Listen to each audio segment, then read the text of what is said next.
Boa noite, Deus abençoe a todos. Tenha uma noite de terça-feira abençoada em nome do Senhor Jesus. Eu quero realizar uma oração pela sua vida, pela sua família nesta noite de terça-feira, para que você venha ter paz, amor, alegria, saúde, prosperidade, para que você venha ter vida, principalmente você que está sofrendo, você que está com algum problema espiritual, sentimental, emocional, problema conjugal, problema no casamento, na família, problema financeiro, enfim, procure apresentar suas necessidades a Deus, aquilo que você precisa de uma orientação, de uma oração, de uma bênção, de uma solução. Vamos confiar, vamos crer. E eu quero convidar você para juntos realizarmos esta oração, independente de sua religião. Nós vamos também trazer aqui uma aula que o professor Samuel Napomuceno deu para nós na escola dominical. O culto completo está aqui também na playlist, que está aqui no canal É Tempo de Oração. Aqui nesse canal, bem ali nessa parte no dispositivo onde tem ao vivo. Depois eu vou preparar a playlist direitinho para formar uma playlist só dos cultos das aulas da escola dominical, né? Mas tem o culto completo aqui no canal. Eu vou trazer só a mensagem aqui para todos vocês, tá? É muito importante, pega uma caneta para poder você anotar, um papel, porque é muito importante e coisas muito profundas, interessantes nessa versão, nesse entendimento que a gente passa a ter de Abraão, como ele vai estar falando de Abraão, da fé de Abraão. Por que Abraão é chamado pai da fé, amigo de Deus? Esses títulos que Abraão recebeu, qual foi a liturgia que ele seguiu para poder ter todo essas nomenclaturas que engrandece mais ainda e glorifica o nome do Senhor, né? Mas antes vamos orar, vamos falar com Deus. Eu quero fazer aqui os agradecimentos a todos vocês que têm ajudado, que têm sido generosos em relação ao ministério É Tempo de Oração, ao canal também É Tempo de Oração. Nós não estaríamos aqui se vocês não estivessem fazendo suas doações, enviando seus dízimos. E eu peço a Deus, em nome de Jesus, que o Senhor abençoe, ó Deus, todos os dizimistas desse ministério, e talvez nem seja dizimistas nesse ministério, mas já é dizimista em algum ministério e de alguma maneira está proporcionando a pregação do Evangelho para que seja levada a palavra. Eu oro a Deus agora, Pai Todo-Poderoso, que o Senhor abençoe todos esses dizimistas que estão nos assistindo a esta programação. Quem não é dizimista ainda, que o Senhor ensine, que o Senhor oriente, que o Senhor toque no coração dele, passe a tocar para que venha ter a alma generosa, porque o Senhor disse que toda alma generosa prosperará, em o nome de Jesus. Amém. Então vocês que têm colaborado, Deus abençoe, fiz essa oração por vocês. Está aqui o Pix, está aqui a chave do Pix, está aqui o QR Code, está aqui também meu número para você entrar em contato comigo e pegar maiores informações. O número também para você entrar no grupo de WhatsApp e fazer parte desse grupo de oração. Está aqui o meu site para poder você adquirir meus livros. O livro É Tempo de Oração e o livro Apocalipse, do fim ao começo. Você pode adquirir tanto em formato digital como em formato impresso. E nós estamos aqui à disposição, tá bom? Vamos abençoar essa noite de terça-feira. Vamos pedir a Deus a bênção dele. Feche os seus olhos se você pode. Deus Todo-Poderoso, em nome de Jesus, esta oração que eu realizo agora é pela vida de cada ouvinte, de cada pessoa que está aqui, que abriu esse link. Esta pessoa, ó Deus, de que o coração dela está aberto para ouvir a sua voz. E eu peço de que, meu Deus, ela consiga entender aquilo que o Senhor está usando o professor Samuel Nepomuceno para trazer esse ensinamento, essa mensagem, essa palavra sobre Abraão, e que essa pessoa venha viver, ter a oportunidade de viver como Abraão viveu, Senhor, de ser chamado amigo de Deus. Deus, essa pessoa que tem suas necessidades, uma necessidade na vida espiritual, pois não está conseguindo ler a Bíblia, não está conseguindo entender a palavra, está fraca espiritualmente, está desviada, afastada, desigrejada, não sei o que acontece na vida dela, mas o Senhor sabe, e eu peço, meu Deus, que o Senhor abençoe espiritualmente. Talvez ela esteja vazia, triste, oprimida, deprimida, sofrendo de insônia, medo, opressão, depressão, vendo vultos, ouvindo vozes, sua alma, meu Deus, está faminta da tua palavra, meu Deus, sedenta, está frágil, meu Deus, e vulnerável às forças ocultas, às forças do mal. Então abençoe para que esta pessoa venha se fortalecer, Pai, no decorrer desta programação.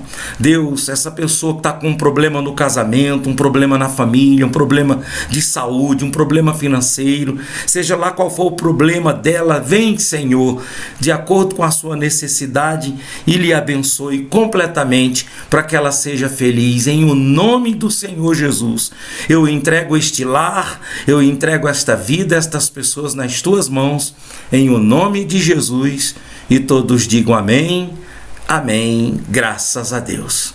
Estejam abençoados, se considerem abençoados, em o nome de Jesus, tá? Então, eu vou colocar aqui o momento da palavra, do ensinamento. Você vai ter aqui com o professor Samuel, e eu vou desligar o meu microfone para poder ele começar falando, tá? Então, só um minuto. A gente teve a oportunidade de meditar e de adorar o Senhor. Eu queria trazer uma reflexão aqui sobre Abraão, mas nós vamos ler lá no Novo Testamento, na Galeria dos Heróis da Fé, Hebreus capítulo 11, versículo 8 em diante, que fala um pouco de Abraão. E o que me levou até esse texto foi os nomes, né? Os adjetivos que são dados a Abraão nas Escrituras, né? Amigo de Deus, o apóstolo Tiago fala que Abraão é amigo de Deus, ressoando o profeta Isaías, que dando uma profecia, falando uma profecia para Israel, na boca, o oráculo do profeta, na boca do profeta chama do meu servo Abraão, meu amigo. Me chamou muita atenção o fato de Deus chamar Abraão de seu amigo, né? O que Abraão fez para ser chamado amigo de Deus? Isso é bem explícito nas Escrituras. E nas Escrituras dá a entender, e a gente chama na teologia cristã de Abraão como o pai da fé, né? Porque o apóstolo Paulo usa a figura de Abraão, que ainda era antes da lei, para falar sobre a justificação pela fé, né? Abraão creu no Senhor e isso lhe foi imputado como justiça. E o que me levou a pensar nisso foi justamente essa pergunta, né? O que tem em Abraão, que fé é essa de Abraão que fez com que ele fosse chamado amigo de Deus, né? As nossas percepções acerca de uma pessoa amiga de Deus, geralmente a gente tem um imaginário religioso de uma pessoa muito piedosa, né? Se possível, moralmente correta, perfeita, né? Ou extremamente dedicada, abnegada, quase assim, um santo mesmo, né? Curioso que a gente não tem no imaginário cristão, né, a figura de Abraão como um santo assim, né? A gente sabe que ele é o pai da fé, né? Viveu num tempo muito remoto, mas as nossas ideias é sempre de um cara assim, né? De uma pessoa amiga de Deus, ou uma pessoa que conhece muito a Deus, muito verdadeira, né? Que não tem nenhum tipo de conhecimento errado de Deus. E quando a gente vai para Abraão, a gente não vê isso, né? A fé de Abraão é uma fé muito diferente da nossa percepção de fé. Um cara que inaugura uma era para ser chamado pai da fé e é chamado amigo de Deus. O que tem nessa fé dele que pode melhorar a nossa percepção em relação à nossa fé em Deus, né? Porque fé não é só crer. Fé também não é só crer certo. Isso é teologia, né? Crer certinho, não posso crer errado, porque isso aqui é uma crendice. Aí você está fazendo uma teologia da fé. O que é fé mesmo, né? Gosto muito de uma definição de Lutero, né? Que Lutero fala que fé não é só crer na existência de um barco, mas é se lançar nele num mar revolto, naquela certeza. Abraão e o Antigo Testamento vai sempre dar a noção para nós que fé é uma confiança segura que envolve amizade com Deus. A gente confia no nosso amigo, ou, né, uma palavra adequada, lealdade, né? E no caso de Deus é fidelidade. Aquela fé, aquela amizade que descansa na fidelidade de Deus. Isso é fé demais. Porque para o nosso tempo, fé ou é confundida com uma teologia corretinha e crer direitinho, bonitinho, sem nenhum ruído teológico, né? Ou é uma fezinha, que é aquela coisa, não, eu tenho fé, se Deus quiser, eu tenho fé que isso vai acontecer, não quero nem saber da vontade de Deus, mas eu tenho fé, e a fé que move montanha como se fosse algo em nós, né? A fé fosse um otimismo, né? A gente confunde demais fé com otimismo, vai dar certo. Quando a gente vai para Abraão, vai para o Antigo Testamento, a gente não tem tanto essa fé, né? Então essas coisas foram me suscitando, que fé é essa do pai da fé, e por que com essa fé ele foi chamado de amigo de Deus? Que cara é esse? O que ele tem de especial para ser chamado amigo de Deus, né? E quando a gente vê, você vê que a relação com Deus ela tem que ser mediada pela graça mesmo, né? Davi, um homem segundo o coração de Deus, com uma vida que aos nossos olhos, se ele estivesse vivo no nosso meio, a gente não ia dar muita moral para ele, porque ele, do ponto de vista moral, a gente não ia concordar. Como que um homem segundo o coração de Deus tem umas manchas tão agressivas na vida, né? Homicídio, adultério, família desequilibrada. E aí a gente vai para Abraão, gosto muito da definição aqui que o autor de Hebreus vai falar, chama de errante pelo deserto. Errante pelo deserto é amigo de Deus. Pô, amigo de Deus tinha que ser um cara mais santo, né? Tinha que ser um cara mais religioso, mais piedoso.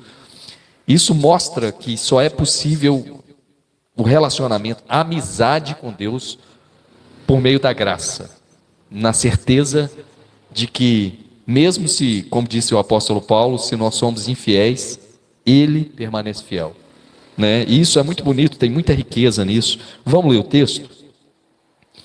E outra coisa também que não tem em Abraão, né, é sinal, né? Isso na verdade não tem no Antigo Testamento, né? A gente às vezes fica naquela expectativa que fé tem que ter um sinal, tem que ter uma resposta, um milagre. Não tinha nada disso. Ele viveu todas as dores deles, as alegrias. Foi um cara próspero, sim, foi.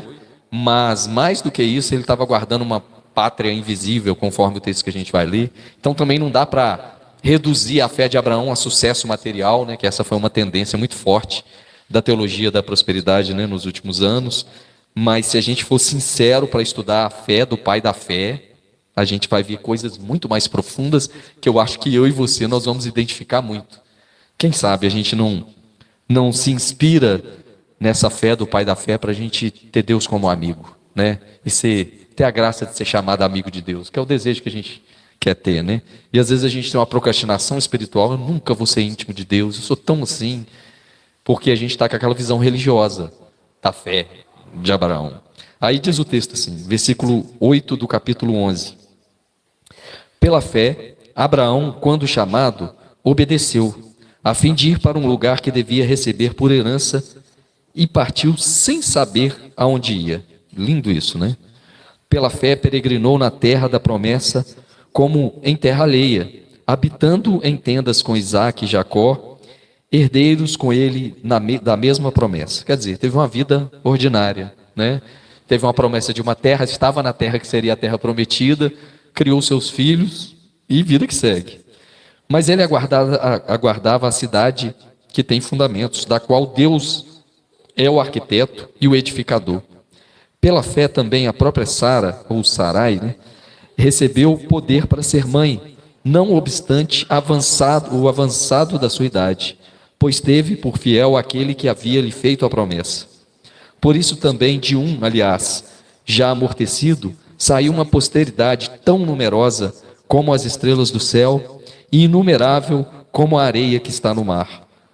Todos estes morreram na fé, sem ter obtido as promessas, vendo-as, porém, de longe, e saudando-as, confessando que eram estrangeiros e peregrinos sobre a terra. Porque os que falam desse modo mantiveram estar procurando uma pátria celestial. Só por aqui. Esse versículo 3 é bacana. Todos esses morreram pela fé, sem ter obtido promessa, vendo e saudando de longe, né? Que a gente sempre tem aquela visão triunfalista, né? Muito comum, quem tem promessa não morre. Não, a gente tem promessa e vive aquilo que Deus quer que a gente vive, ponto, né? E às vezes a gente sauda de longe algumas promessas, né? Foi o que aconteceu com Abraão. E se a gente lembrar, né, eu até coloquei aqui uma linha do tempo da história de Abraão, ele aparece primeiro no capítulo 12 de Gênesis, ele tinha 75 anos, ele era filho de um fazedor de ídolos, provavelmente um camponês e artesão. E aí, ele é visitado por Deus, Javé, qual ele não conhecia, né? A Bíblia só chama ele de Senhor, e Deus fala com ele: olha, sai da sua terra e da sua parentela, e vai para uma terra que eu te mostrarei. De ti eu farei uma grande nação, e em ti serão benditas todas as famílias da terra. Ele falou: maravilha, eu vou, sem saber, né? Foi seguir sem saber. E depois Deus fala: você toma uma bênção. Foi a primeira aparição de Deus com ele. E ali ele levanta um altar a Deus. Então ele começa a dar importância para a manifestação de Deus na vida dele. Depois teve uma fome no Egito, e aí ele se separa do seu sobrinho Ló, né, que ele foi junto com Ló para peregrinar, né? Depois ele tem ali começa com 75 anos, com 86 anos ele recebe a promessa de um filho. Sara era estéril, tinha 86 anos, para você ter uma ideia, né? E ele recebe essa promessa. Guarda isso no coração, vida que segue. A gente tem aquela sensação que a vida tem que ser toda cronometradinha. Às vezes a gente tem espaços assim de 25 anos para Deus falar com a gente assim explicitamente, de um sinal extraordinário. Não adianta a gente ter uma fé baseada em caça-sinais, porque fé é perseverança, e Abraão ensina isso para a gente. A gente tem algumas visitações do dia a dia, mas Deus quer que a gente viva uma vida ordinária. Ele não quer, Deus quer uma amizade com a gente, Ele não quer uma panela, você está entendendo? A gente quer ser privilegiadinho, né? Aí todo ser humano aí vive a vida ordinária, você não, por quê? Porque eu tenho um Deus que, eu tenho uma treta com Ele aqui, que ele me dá uma mãozinha. A gente quer uma panela com Deus, a gente não quer amizade. E aqui quando a gente vai para a vida de Abraão, você tem esses grandes espaços assim, de Deus se manifestar, né? Com 75 anos tem uma promessa, eu não sei como que vai ser, talvez não sei nem, aqui não fala de Sara quando ele tinha 75 anos, aí ele recebe a visitação de Deus já com 86, depois de 11 anos, faz um altar também, silêncio de Deus, só prometeu e deixou ele seguir a vida, ele vai ali tendo comunhão com Deus, andando, fazendo o que é possível. Aí Sara vê que ela era estéril, você ter filho era sinal de prosperidade para trabalhar para você. Ele tinha lá suas concubinas, ela vai falando: não, você não pode ficar sem posteridade, né? Você não pode ter, é uma vergonha para uma família não ter filho, né? É uma questão social daquela época. Então você pega a nossa escrava e dela vai ter a sua descendência. E aí Abraão, como um errante pelo deserto, consentiu com aquilo. Era até comum ter concubina, mas não no sentido de a partir da concubina ter a minha posteridade. E aí ele se relaciona com a concubina Agar e nasce Ismael. E ao mesmo tempo que aquilo foi uma tentativa de Abraão ajudar a Deus da promessa que era para vir de Sara, Deus, olha como é que Deus é amoral, né?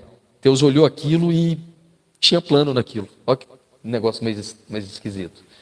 E aí o neném nasce, muito provavelmente quando ele já está um pouco maior, vem, né? Isso aqui foi com uns 86 anos, lá quando Abraão tem 99 para 100, quer dizer, já um intervalo aí de sei lá, 14 anos mais ou menos, ele recebe a visita do anjo, fala que Sara ia conceber, e Sara engravida, ela ri da palavra dos anjos que falaram que ela ia conceber. Ele falou: daqui um ano eu vou voltar aqui, quer dizer, teve sinais de Deus, mas uns intervalos grandes, né? Daqui um ano eu vou voltar aqui e você vai ter um filho. Ela riu, por isso que o nome Isaac, Deus me fez rir, significa, né? E aí beleza. E Abraão continua, agora vai dar certo, mas a gente só tem Isaac. A gente não tem uma metralhadora de filhos de Abraão, né? Tem Isaac e dali ele ia ter aquela esperança. Só que aí o neném vai crescendo e aí o Ismael começa a caçoar de Isaac. Você lembra dessa história, né? Quando a Sara manda embora a Agar, manda embora ela com o filho, aquilo ali foi extremamente doloroso, porque ele a pegou com Ismael e manda Ismael embora. E aquilo foi muito doloroso, mas Deus estava naquilo. Olha que coisa, tem que ser muito íntimo de Deus para viver esses porões da existencialidade, né? E aí ele chora muito, foi uma madrugada dolorosa, e Deus tem uma promessa para Ismael, para os filhos de Ismael, como a gente sabe muito bem. Como se não bastasse, depois de que manda Ismael embora, ele tem o pedido de Deus para sacrificar Isaac. Gênesis capítulo 22, uma situação que só de ler o coração corta, né? Você pega um menino que era sua promessa, né? E Deus pede o filho, ele vai, leva o menino, coloca a lenha na costa do menino, que ia ser o próprio sacrifício, chega a amarrar o menino. Como é que você justifica, né? Não, peraí, rapidinho, vou te amarrar aqui, mas não é nada não, né? Complicado. E na hora de executar ali, fazer o sacrifício em amor a Deus, Deus falou, já basta, eu estou provendo o cordeiro para você. Quer dizer, ele viveu angústias, uma angústia com Ismael, mandando embora, e Deus consolou, ouvindo o choro do menino e pacificando o coração dele. Depois, numa outra madrugada, tem Isaac indo para sacrificar Isaac, e Deus proveu o cordeiro, e ele vai vivendo a vida ordinária assim. E aí depois disso, Isaac, Deus, olha, aprovou ele, né, pela fé e tudo mais. Isaac cresce, ele vai ficando velho, morre Sara. A Sara morreu com 125 anos, Abraão viveu até 175, então ele ficou um bom tempo. Depois ele até teve uma outra mulher chamada Quetura, que ele se relacionou com ela e tal, teve filhos com ela, mas de Sara só Isaac. E Sara, para a época, talvez morreu nova, teve que enfrentar um luto, mas houve uma consolação de Deus também, quando ele pede para sepultar, e aí o pessoal da terra, os heteus, foram muito caridosos com ele, falou assim, não pode sepultar a sua esposa na melhor sepultura que a gente tem. Deus consolou o coração dele, quer dizer, ele viveu uma vida ordinária. E o que tem de extraordinário nessa vida ordinária, nessa fé, para ser pai da fé e amigo de Deus? E eu queria listar algumas coisas para nós. Eu acho que foi importante fazer essa viagem cronológica aqui da história de Abraão, porque vai ficar mais claro as lições da fé, qual era a fé desse pai da fé, né? A primeira coisa, que a fé de Abraão era uma fé que confia em Deus em meio aos imprevisíveis da vida. A primeira grande manifestação é uma fé, quase que uma fé fraca. É uma fé para crer, só para crer mesmo em Deus, só em Deus. Não é a fé nem de nenhuma segurança de previsibilidade. Porque Deus se revela, ele fala assim, olha, sai da sua terra, da sua parentela e vai. Para onde? Para uma terra que eu te mostrarei, sem nenhum GPS, sem nenhum local fixo. A fé é essa certeza de uma segurança em Deus para enfrentar os imprevisíveis da vida. Não é nenhuma certeza absoluta de sucesso pleno, de nada, mas é a certeza absoluta de estar nele, de ter a amizade dele. Isso é fé pra caramba. Isso é muito bonito em Abraão. Sai da tua terra e vai para onde eu te mostrarei. Fé é confiar e viver com Deus em meio às imprevisibilidades da vida. Todo mundo vive imprevisibilidade. Eu lembrei, há pouco tempo eu estava conversando com os alunos, lembrei da minha época, como que a vida é muito doida, né, cara? Eu, quando eu tinha 24 anos, 23, 24, eu estava trabalhando no supermercado, eu não tinha nenhuma previsão de absolutamente nada. Eu só tinha fé em Deus mesmo, assim. Eu tinha, olha, o que eu recebi do Senhor, eu caminhava com Ele, tinha comunhão com Ele, mas aquela crise de vocação que às vezes há no adolescente, ele não sabe o que fazer, não sabe que profissão seguir, não sabe se você vai fazer faculdade, se vai trabalhar. Eu venho de uma família simples, que a gente vem com aquela lógica só de sobreviver, arruma um trabalho para ajudar em casa, e foi assim. Eu não tinha aquele plano, eu não tinha um plano para a vida, eu tinha uma vida imprevisível, e isso me atrasou muito a minha dinâmica social da vida. Então eu estava com 24, 25 anos, e assim, parecendo um adolescente, assim, sem perspectiva nenhuma. E foi, de longe, um dos períodos mais imprevisíveis, que eu não via nenhuma chance de falar assim, nossa, e assim, em contraste com os meus amigos da época, que os caras com os 18 anos já estavam dirigindo o carro. A primeira vez que eu entrei num carro e peguei no volante, eu tinha 29 anos. Era como pegar vocês aqui, colocar vocês para pilotar um avião. Porque minha família não tinha familiaridade nenhuma com carro, com absoluto. Era um desafio. E eu não sabia como seria possível isso. Primeiro que não estava lá no meu coração isso. Mas eu só, olha, eu não sei. Eu sei que socialmente eu tinha que romper. E foi uma das fases mais imprevisíveis. E como que a fé nessa hora ajuda. Às vezes a gente passa por esses porões da vida, essas esquinas imprevisíveis. Olha, eu não sei o que é o amanhã. E a gente vive uma geração de tensão emocional, né? De ansiedade, de insegurança. A gente quer saber o que é o futuro, né? Uma projeção para o futuro. Como é que vai ser? Será que eu vou comprar uma casa? Será que eu não vou? Será que eu vou trocar de emprego? A fé é agora. É aquela certeza de não... vou te mostrar. Não vou te falar o que é. Você vai. E aí eu gosto muito da palavra do Soren Kierkegaard, que é um filósofo existencialista e teólogo alemão, que ele falava do salto da fé. Que não adianta a gente tentar racionalizar. É o que aconteceu com Abraão. Ele deu o salto da fé. Olha, ele saiu e foi. Sem saber. Não era seguro. Fé é isso. Fé é caminhar nessa imprevisibilidade. Aí o Soren Kierkegaard fala assim: o salto da fé é ter uma fé para além das dúvidas e incertezas. É muito bonito. A vida é imprevisível, transitória e incerta, mesmo com Deus. O que aconteceu com Abraão? Imprevisível, transitória e incerta. Fé é confiar no amor de Deus justamente nesse cenário. É uma fé que não dá muita propaganda, vamos dizer assim. Mas essa é a fé de Abraão. Essa fé que faz dele, olha, eu não sei. Às vezes as coisas melhoram de um dia para o outro. De um dia para o outro melhora. Mas ele está sendo amigo de Deus, tanto na imprevisibilidade quanto na previsibilidade. Isso é muito bonito, né? E aí a gente tem que ter essa certeza no coração, né? O que a gente prefere? Viver uma vida imprevisível e vazia, sem segurança, ou viver uma vida imprevisível, como todas são, de todos, a vida é assim, ou com a certeza de que a gente tem um amigo, uma rocha segura, né? Isso é muito bonito. Eu li um texto do Antônio Carlos Costa, pastor Antônio Carlos Costa, onde ele refletia sobre isso. Ele falou que tinha ido fazer uma cerimônia fúnebre, né? Cerimônia fúnebre lá de um fiel da igreja dele e tal, e ele voltou muito reflexivo, que a gente toma um amasso da vida quando a vida dá esses choques na gente. Ele voltou completamente reflexivo. Adolescente tem essas crises existenciais, né? Às vezes a gente passa por esses vazios existenciais.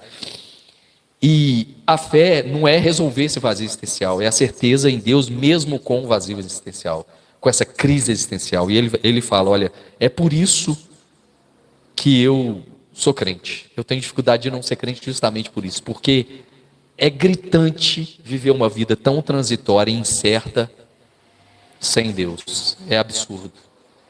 É absurdo demais. E Abraão, ele não teve essa vida, ele começa essa vida de fé sem essa segurança absoluta, mas já fazendo amizade com Deus. Tanto é que nesse capítulo 12, que ele aparece, Deus aparece para ele já levanta um altar e fala, olha, eu vou caminhar contigo, eu não sei para onde está indo. Bom seria um Deus que já resolveria de cara, né? Ele só deu uma promessa e segue, aí foi vivendo, que envolve perseverança. Então a primeira coisa é uma fé que confia em meio aos imprevisíveis da vida. A gente vive os imprevisíveis. Talvez você já viveu um imprevisível surpreendente positivo ou imprevisível surpreendente negativo. E a fé é justamente essa certeza. Não, eu estou com Deus, meu amigo aqui. Isso me chamou muita atenção. A segunda coisa que faz com que a fé de Abraão seja uma fé diferente da nossa, que é uma fé de resultado, né? É que ele teve fé para ser, e não somente para ter, né? O versículo 2, se eu não me engano, do capítulo 12, ele fala, "Se tu uma bênção." Isso é legal, né? Ser. A gente não tem fé para ser. Do ponto de vista religioso, a gente não tem fé para ser. A gente não tem uma espiritualidade para ser. A gente tem uma espiritualidade para ter. Ter sucesso, ter segurança, ter blindagem de sofrimentos, ter previsibilidade. Agora, fé para ser de Deus, na vida transitória, desfigurada, nesse mosaico estranho que às vezes a vida se manifesta, se apresenta para nós, como que isso fala? Como que isso fala? Mais do que, eu até escrevi um negócio aqui, ó. Mais do que o Abraão próspero e um ex-camponês de Ur dos Caldeus, que virou um patriarca rico, mais do que isso, o grande testemunho dele não foi esse.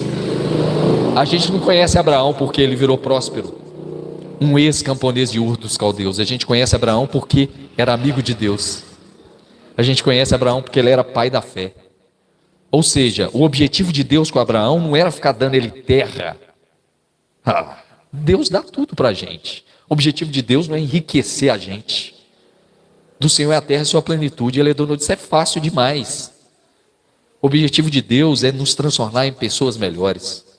O objetivo de Deus para Abraão não era fazer dele um testemunho. Nós vamos ouvir aqui o nosso irmão Abraão, ele era um ex-camponês, fabricador de artesão junto com seu pai Terá. Agora ele vai dar um testemunho aqui como que ele virou o grande patriarca. Não foi esse o testemunho dele. O testemunho foi: ser tu uma bênção. E aí fica para nós, a nossa fé está servindo para quê? Para nos blindar das imprevisibilidades da vida. A nossa fé está nos servindo para ter sucesso a todo custo? Ou a nossa fé está nos servindo para ser uma pessoa melhor? Ou a nossa fé está servindo para a gente ser cristificado e mais parecido com Jesus? Disse o próprio Senhor Jesus: de que adianta um homem ganhar o mundo inteiro e perder a sua alma? A perder a alma não é só não ir para o céu. Perder a alma é perder a alma humana, a capacidade humana de ser gente. E quantas vezes a gente vê religiosidades, espiritualidades, fé de pessoas completamente devota, piedosa, perseverante, mas a pessoa é imprestável. Não muda nada dentro dela.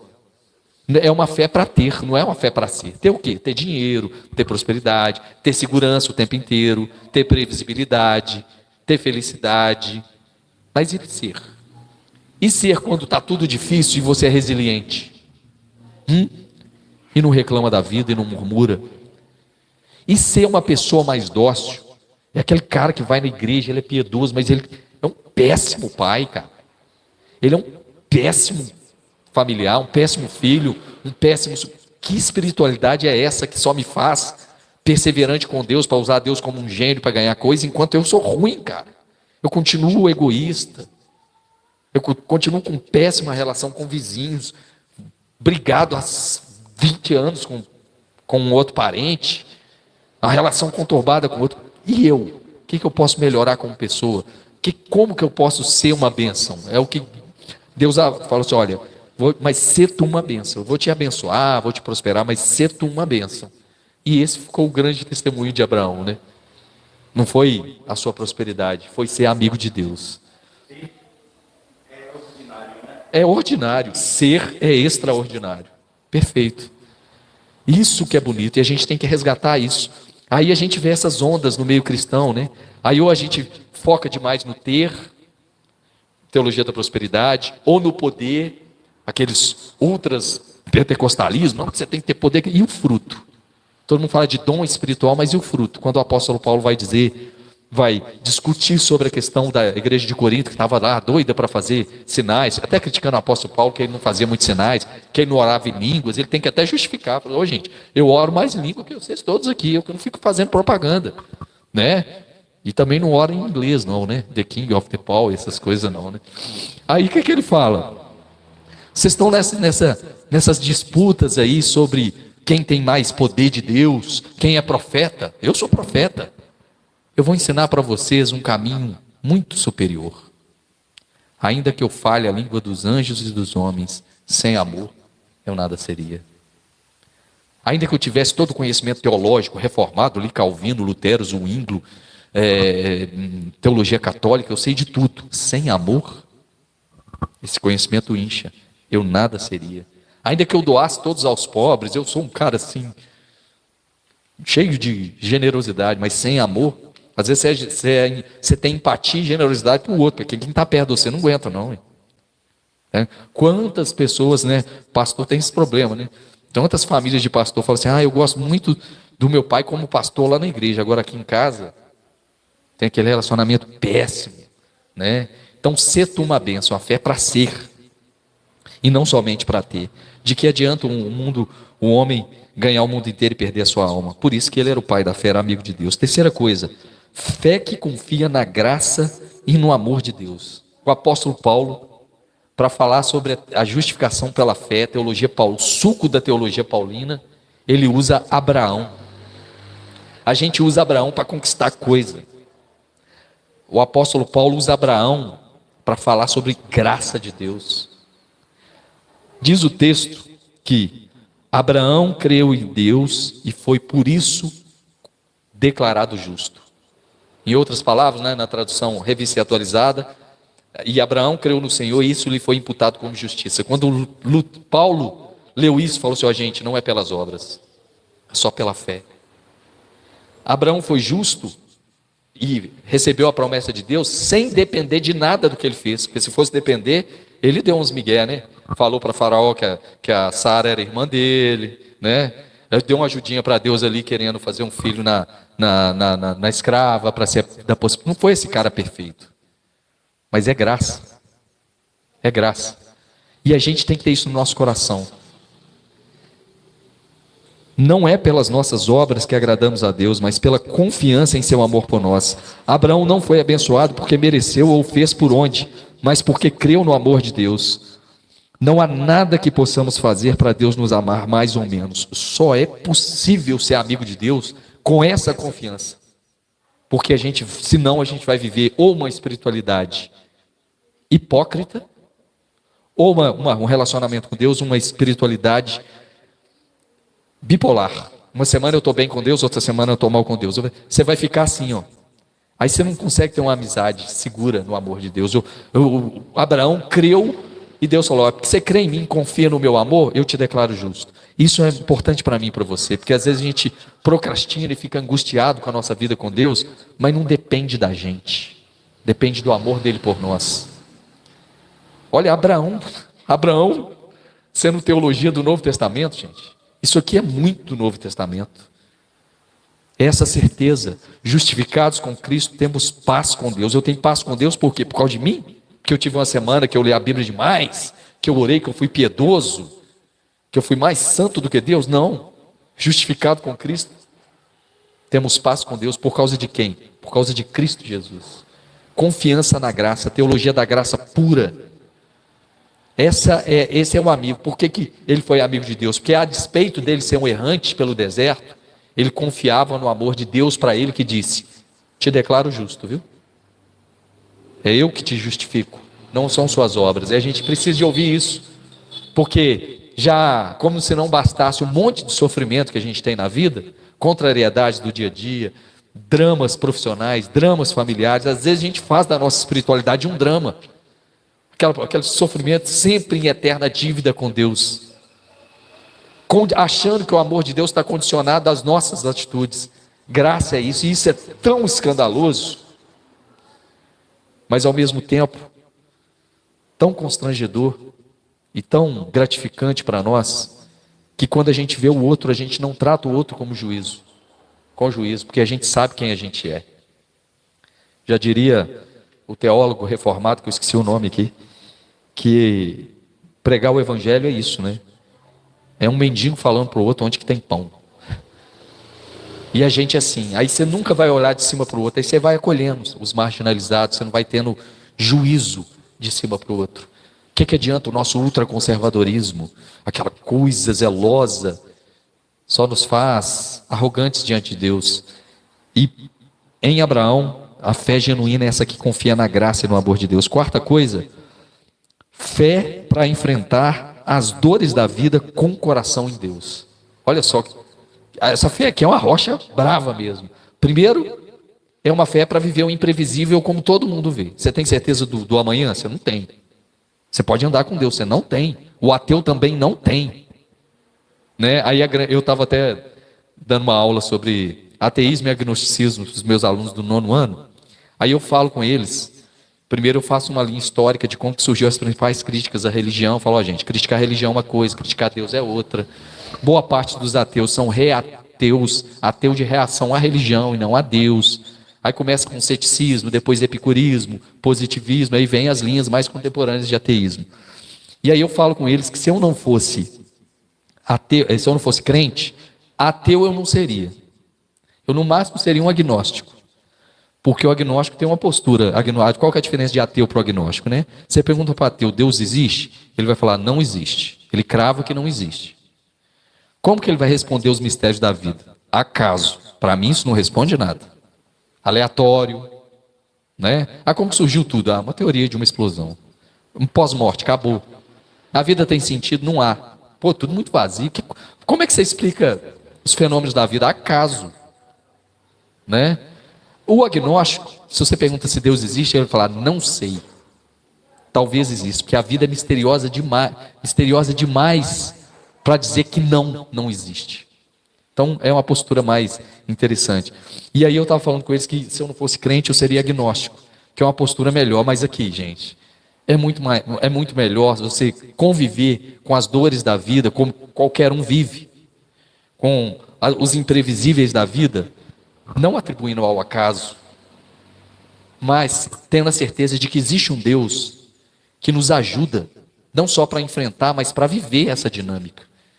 E se existe mistério na vida e Deus é um mistério, eu acho que isso é um bom sinal, para, no mínimo, procurar saber acerca dele, né? A minha grande crise de fé que eu tive aos meus 15 anos, assim, que eu fiquei uns 3 anos na igreja sem crer em Deus, completamente ateu, foi assim, né?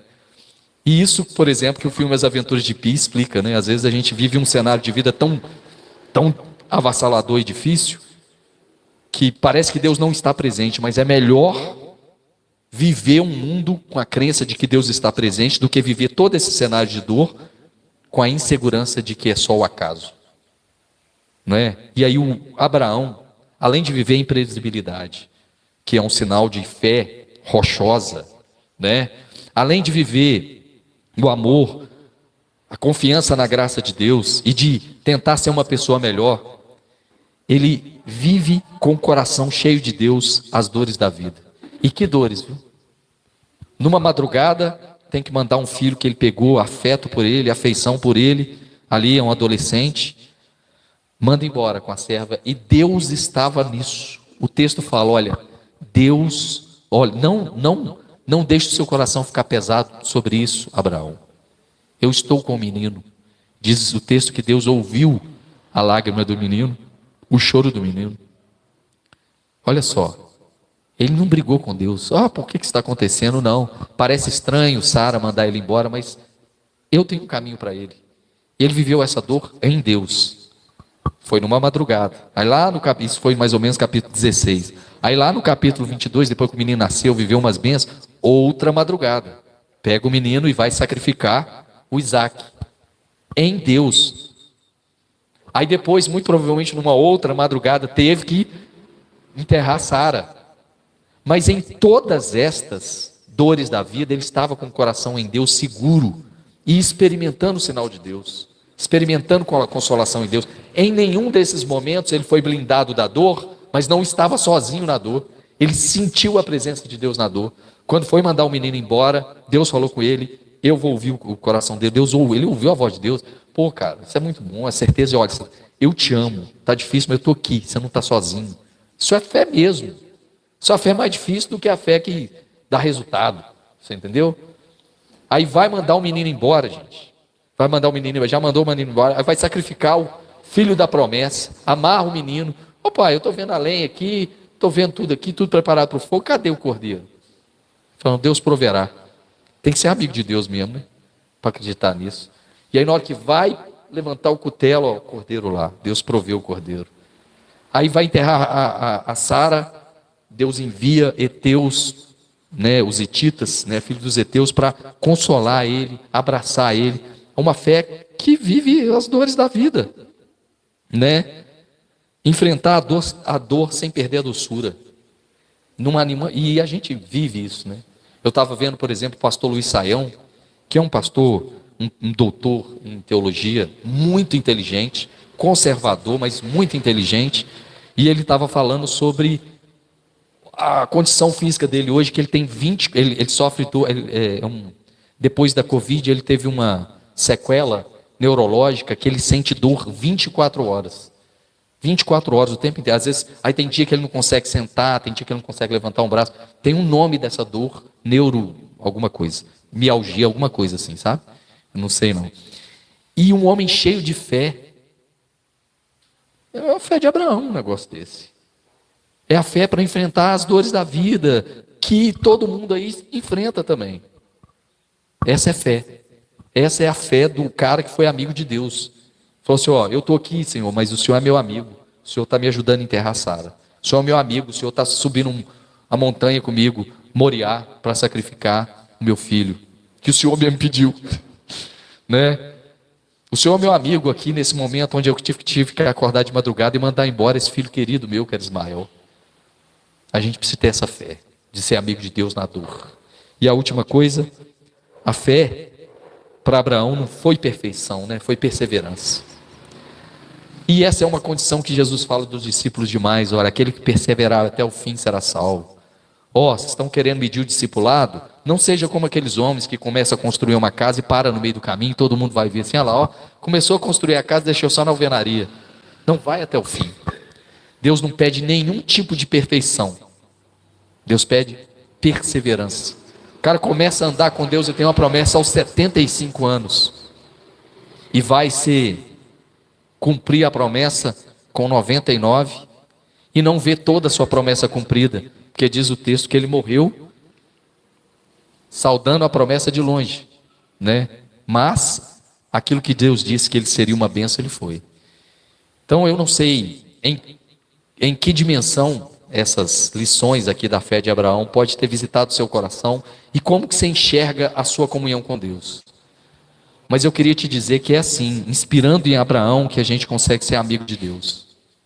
Com essa fé, que olha, eu ando com Deus, não sei do amanhã, está na mão dele, não sei do amanhã. E a gente vive assim, perde o emprego para você ver, se você não vai viver o imprevisível, né? Você vai viver o imprevisível. Enfrenta uma dor aí, às vezes uma enfermidade, um desgosto de alguma natureza, uma questão emocional, você vai ter que ter fé para enfrentar a dor igual Abraão, né?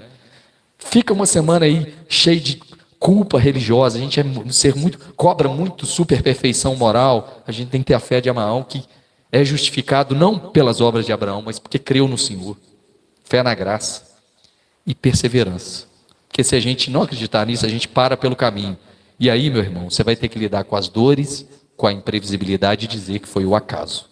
Você escolhe. Ou a fé de Abraão, ou a fé do acaso. Interessante, né? Vamos orar? Senhor nosso Deus, eu te agradeço, porque a fé de Abraão me inspirou. E eu espero, já preguei várias vezes na fé de Abraão, mas ser amigo de Deus implica em crer no Senhor sim. Ajuda-nos a crer no Senhor sim. E dá em nós principalmente perseverança e confiança no teu amor. E sim, Senhor, envia os teus sinais que consolam o nosso coração na hora da dor, na hora da angústia, da imprevisibilidade. Venha sobre nós, meu Pai, aquecendo o nosso coração e que em Ti nós possamos confiar e descansar na Tua fidelidade, porque Tu és amigo fiel. E o Senhor mesmo diz, já não vos chamamos de servos, mas de amigos. Que nós possamos ser amigos do Senhor, como foi Abraão. E que o nosso coração seja aquecido por essa certeza de que não é impossível ser amigo do Senhor. Basta correr para os seus braços. Basta ter a certeza da confiança e do descanso no amor do Senhor por nós, que é o Senhor que nos declara justo. Em nome de Jesus, te peço que o Senhor nos dê essa força, essa certeza e essa perseverança, e que nós possamos experimentar os milagres do Senhor, possamos experimentar as bênçãos do Senhor, e enquanto isso, quem sabe, quem caminha conosco, possa ver que nós somos amigos do Senhor, e assim nós possamos ser bênçãos para a vida de quem está conosco. Em nome de Jesus, é o que nós te agradecemos. Amém e amém. Meus irmãos, nós vamos... Amém. Graças a Deus. Então tá aí, espero ter ajudado vocês com essa programação aqui e espero que você venha ter entendido. Dá para você voltar à fita, fazer várias anotações sobre essa aula explicando sobre a fé abraâmica e procure compartilhar com outras pessoas. O canal É Tempo de Oração. Procure convidar pessoas para se inscrever no canal, participar das orações. Nós temos oração 5h15, nós temos oração 6 horas, meio-dia, à noite, às 18 horas, enfim. Estamos aqui com esse canal É Tempo de Oração justamente para proporcionar a todos os amigos um crescimento, um desenvolvimento espiritual. Tá bom? É isso aí. Deus abençoe a todos vocês e até a próxima oração. Tchau, tchau.